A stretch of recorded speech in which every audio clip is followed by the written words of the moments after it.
Hey, party people. Shooting Kabul, Chapter 7. Here we go. Brookhaven. Fadi watched Noor closely the entire weekend before school started. He observed her fingers tipped with black nail polish, turned the pages of the book she was reading as she lounged on the fraying orange sofa. He stood at the sink, washing dishes, as she spread peanut butter on saltine crackers. He spied around the corner while she carried a bowl of steaming soup for their mother.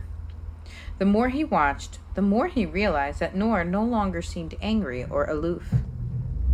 She appeared preoccupied and sad. He realized that he'd been so caught up with his own worries that he hadn't thought about what she had been going through the past few months.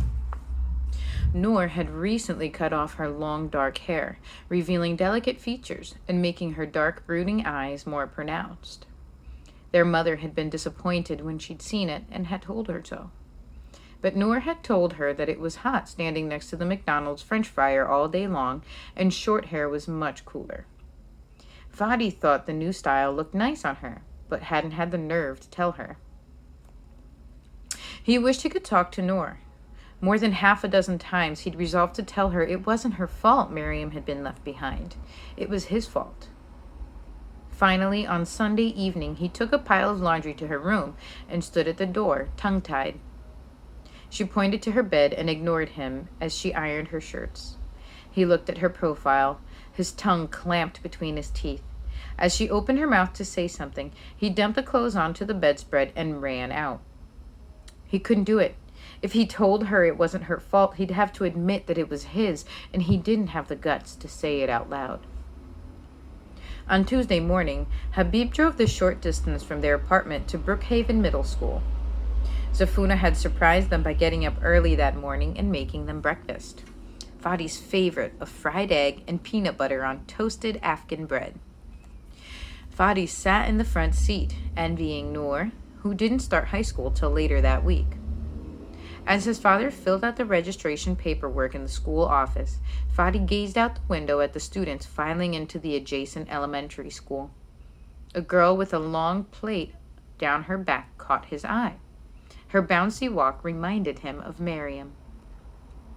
Miriam would have been starting the first grade, he thought, and his spirits sank lower. He wished his mother were well enough to homeschool him like she used to, but that was not a possibility. The school secretary's sharp voice snapped him out of his morose thoughts. "Welcome to Brookhaven, young man," she said. She peered down at him through bifocal glasses and handed him a hard plastic debit card. "This card gets you a free lunch, so present it to the cashier in the cafeteria after you get your food." "Thank you," said Fadi. As he slipped the card into his backpack, he saw the tight expression on his father's face. "Thank you," said Habib with a nod to the secretary. "I forgot to pack him a lunch today, so this is great." "It's because we're poor," realized Fadi, as a sense of unease settled over him. "That's why I get a free lunch." "Have a great day, Fadi," said Habib. I want to hear all about it when you get home." After a quick hug, Habib hurried back out to his taxi. He had to report to the airport for work, and he didn't want to be late. His dispatcher was already upset with him since he didn't know his way around the Bay Area that well yet. A taxi driver who couldn't take his passenger to the right address didn't make a lot of money. With his class schedule clenched in his hand, Fadi stood in the doorway, leaning out of the office. He stared down the long hallway packed with kids and tried to get his bearings. A stream of students walked by, greeting old friends, high-fiving one another. There's so many of them. He was used to being in a room with just his sisters while Zafuna homeschooled them individually.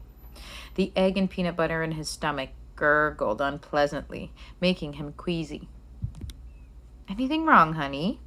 the secretary asked from her desk. No," said Fadi in a hoarse whisper. Bracing himself, he followed the directions on the map to his homeroom, weaving through a sea of students.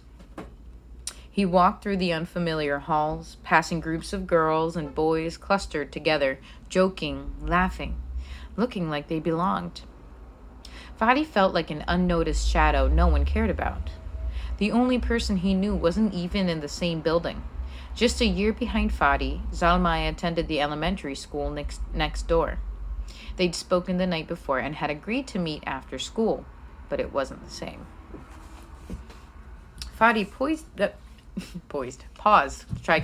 Fadi paused at the intersection of the two halls and waited for a group of guys in sport jerseys to walk by.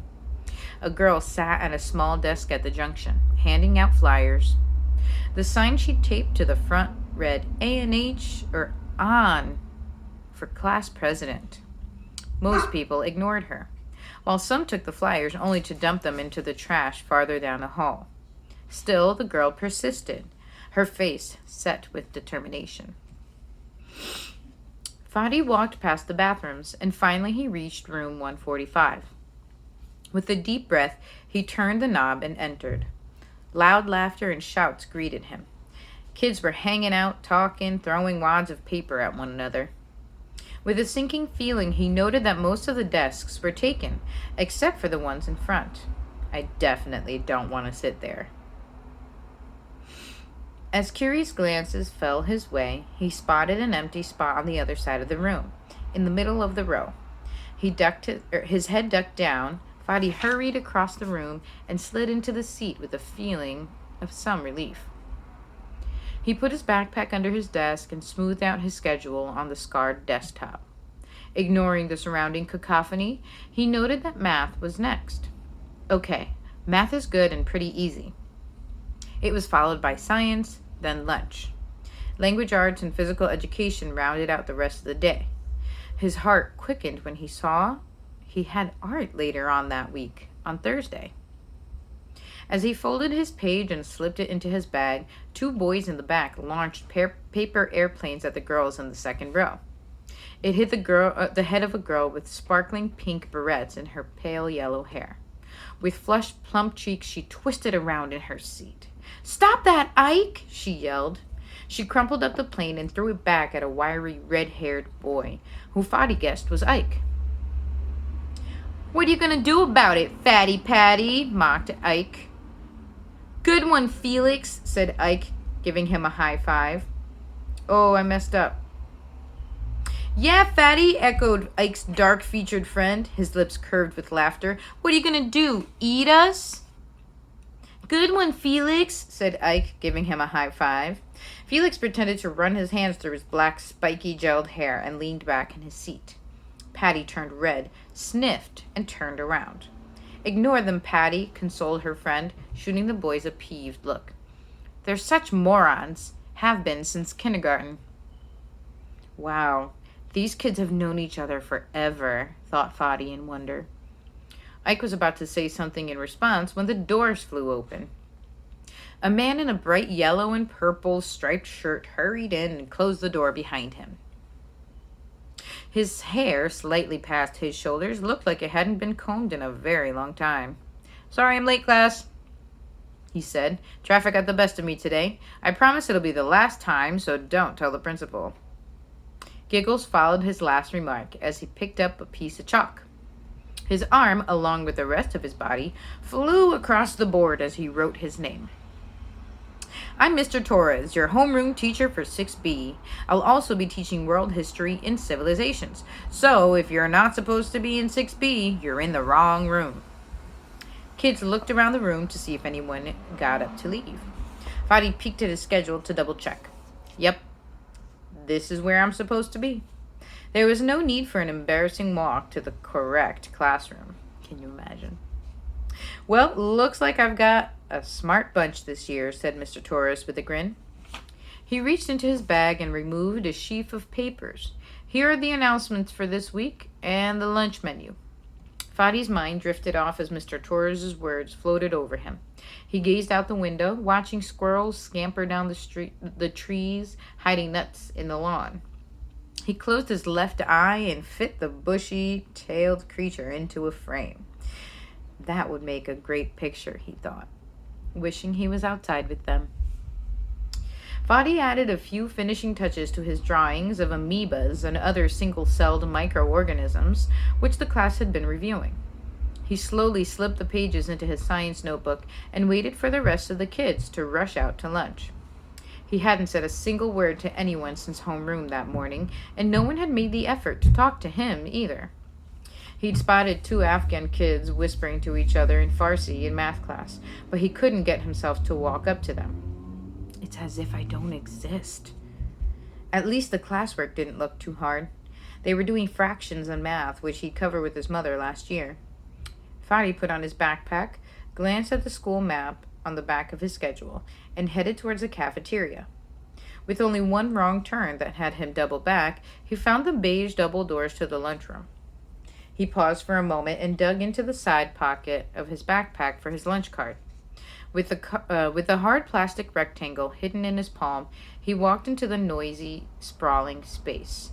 He spotted the 2 Afghan kids from his math class and followed them from a distance. He grabbed a tray and got in line. The kids around him were telling one another about all the fun they'd had, all the fun stuff they'd done that summer. Trips to Disneyland, camping in Yosemite National Park, or swimming at the beach. Fadi looked at them in growing annoyance. I bet none of them ran away and lost their kid sister in the process. "What would you like?" asked the tired-looking woman behind the counter. Fadi looked at his budgeted options: cheeseburger minis with French fries, or something called a bean and cheese burrito. The cheeseburgers he recognized. The burrito thing looked funny to him. He was still getting used to American food, and he wasn't sure he liked a lot of it yet. Peanut butter he liked. He could eat it every day, spread over Afghan bread, with plum jam. "Hurry up," grumbled a voice behind him. Fadi glanced back and froze. It was the kid from homeroom, the tall one with narrow, almond-shaped eyes, Ike's friend. What was his name? Felix. Felix's eyes narrowed. "What are you staring at?" "Nothing," whispered Fadi. He averted his gaze down to Felix's flashy, high-top sneakers and looked away. "I haven't got all day," said the woman. She adjusted her hairnet and tapped her spoon against the glass case, pointing down. "Those, please," said Fadi, pointing to the steaming tray of burgers. In a rush, he added a carton of apple juice and hurried towards the cash register. Before the cashier could say anything, Fadi quickly handed him the plastic card. He looked back at Felix, who thankfully was still deciding what he wanted. The cashier slid the card through the register and got a loud beep. "When did you get this?" he asked. He pulled out the card and inspected it over the rim of his glasses. This morning." The man rang up the purchase again and got another loud beep. "Hold on, I need to call the office." "Try it again, please," pleaded Fadi. Come on, work," he prayed, glancing back at Felix, who was getting a giant Coke to go with his slice of pizza from the concession stand. The cashier entered the numbers one more time as Fadi held his breath. The machine accepted the purchase and spit out a receipt. "Well, what do you know?" the cashier said. Just as Felix plunked his tray down next to Fadi's, the cashier handed back the card. Fadi pocketed it quickly and moved on with his tray, but he caught Felix's smirk as the other boy took out his money and handed it to the cashier. His stomach sank. This isn't good. The cafeteria was practically bursting at the seams. Students packed the benches, sharing stories and eating lunch. Fadi stood at the side, looking over the sea of unfamiliar faces, wondering where to sit. He cursed, wishing Zalmai had the same lunch period as him. Not finding an empty table, he walked to the back and sat on the ground next to the emergency exit. He took his apple juice and opened it as a girl with long black hair walked by. She was so busy talking to her friends that she didn't notice that her wallet had dropped out of her tiny pink purse. Fadi picked it up and followed her. "Excuse me," he said. "I think this is yours." The girl's almond-shaped eyes widened in surprise. "Thanks. That's really decent of you." Fadi recognized her. She was the one running for class president. "No problem," he said with a shrug. "My name's Anne Hong." She stuck out her hand with authority. Fadi gave her a weak shake. "I'm Fadi Nurzai." "Well, thanks again, Fadi," Anne said, and she moved on with her friends. Taking a bite of his cheeseburger, Fadi sat alone, watching students flurry around him like snowflakes in a blizzard. He felt as though he was hidden behind a camera lens, watching another world whirl past in shattered fragments. That's a cool visual. Shattered fragments. He's looking through.